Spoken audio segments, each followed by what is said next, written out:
Igitaramo cy'uyu munsi ubutumwa nahakuye nuko ibyo watunga byose ariko udafite Imana nta kamaro. Miyoke wabura byose ariko ukagira Imana, kandi ku Imana ishobora kubona ko iby'isi bishobora gutuma uyijya kure, igahitamo ko byose wabibura kugira ngo yongere kwigarurira. Sanga rero ko umutungo uhebuje uruta indi yose dushobora gutunga ari ukugira Imana.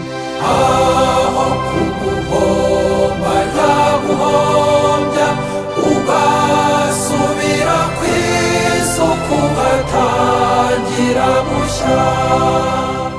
Turabyishimiye, n'ubu niwe dutegereje kumva tuba twatashye. Nicyo nifuzaga kumureba rwose. Ndi umukecuru ureba ikintu cyanyicaje aha rwose, n'izo ndirimbo ze ndagira ngo yongere azitwibutse.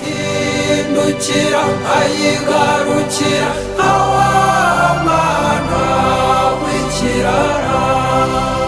Abantu benshi iyo turi mu byo twita iterambere, nk'uko nabwiye tugenda turanduka mu by'ingenzi. Reka wenda n'Imana, reka kuvuga umubano wacu n'Imana gusa. Hari abantu iyo babonye akazi keza cyangwa gakomeye batongera guhura n'imiryango bavukamo, ugasanga ka kazi amafaranga amutandukanyije n'ababyeyi cyangwa n'abavandimwe. Ni ibintu bibabaje. Buriya rero mujye mudusabira abantu bahura n'amashyi menshi, tujye tubasha kuyacika. Hanyuma dusabire n'abandi bose bafite ubushobozi bunyuranye kugira ngo batazajya bibagirwa icy'ingenzi.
Yaba mu ubutumwa bwa roho n'ubutumwa busanzwe bwa kiliziya mu mibereho yacu isanzwe y'abakristo, atanga ubutumwa bwiza butwubaka, bukadufasha kureba neza icyerekezo turimo. Igitaramo cyagenze neza, twishimye. Indirimbo za Kizito zadukanguye kandi zaduhaye ubutumwa bwo gukurikira Imana no kuba turi mu muhamagaro wacu.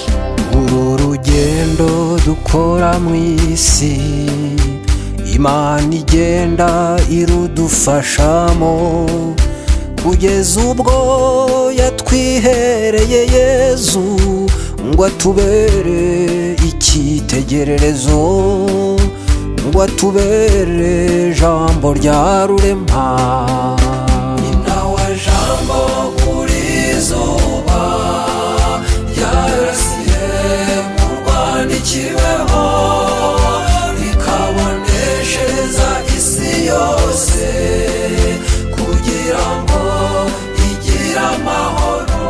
Mu by'ukuri kuri jye ni umugisha, kuko iyo mbona ibirori nk'ibi ngibi byabereye hano iwacu, mba numva ari ibyishimo kuri jyewe, kandi n'umukristo wese waba ukunda gusenga cyane, by'umwihariko muri Kiliziya Gatolika. Nk'uko bivuga mu ndirimbo ze, zubaka buri umwe wese, zubaka. Si umukatolike, si umwisilamu, si umurokore. Indirimbo ze ntizigira umupaka.